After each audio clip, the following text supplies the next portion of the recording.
Hi, Dramione fam. Let's talk about All You Want by Senlin. And before I get started, let me just say somebody called me out in my last video that I'm not that original because I'm reading all the most popular Dramiones. And to that, I'm not defensive. I'm just saying, well, yeah, because I just started my Dramione journey this year. I read Manacled in like March.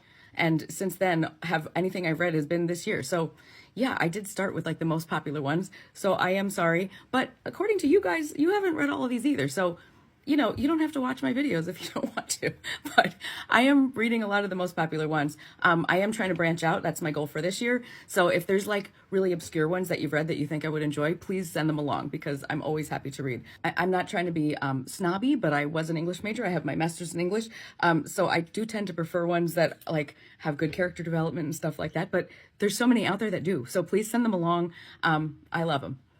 Okay, so back to All You Want by Senlin, and I'm going to try to do this one without blushing too much. OMG slickness is all I can say. This was the slickest fanfic I've ever read, and it begs the question, how slick is too slick? This fic might have come close to that line for me, LOL. I do like spice. I do, just as much as the next person. But this one, woo. So this is an Omegaverse fic, which is admittedly not something I'm maybe into, but since it's Senlin, I figured it had to be good, and credit to Sen, it was. One thing she does here that I really liked was really lay out the Omegaverse itself and the rules and the laws, but also like the implications, the injustices, and all of the other baggage that would have potentially come with the structure. I found that quite impressive because I have read other Omegaverse things that didn't really do that, so I have to give kudos to Senlin. So this is an 8th year fic. Some students return to Hogwarts following the Second Wizarding War to sit for their newts and to do independent study. And this group includes Hermione, of course. When she gets back to school, however, she notices that some of her male classmates like Neville, Anthony Goldstein, Theo Knott, and Draco Malfoy have grown almost impossibly large and muscular. I'm sorry. And they have deeper, growly voices, and all of this is having an extremely intimate and embarrassing effect on Hermione.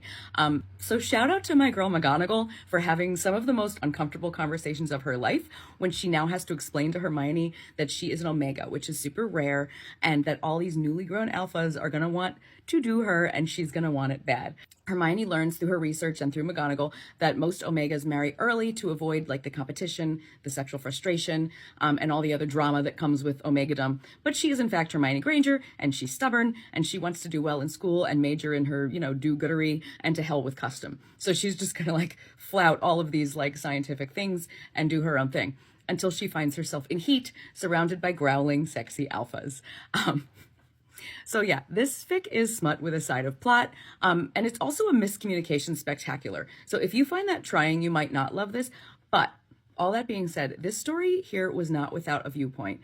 There are strong themes of identity, autonomy, the complex nature of consent in this universe, as Draco and Hermione have to navigate this biological imperative, battling their sense of reason. While I may not be an Omegaverse girly in general, I am a Senlin girly, and this one is well written. So if you are curious about the Omegaverse, or if you've read other ones that you were like, meh, I'd still recommend this one because I did really enjoy reading it. It is heavy on spice, but like I said, the plot here is there, and it is interesting, and it kept me engaged. So I do recommend it.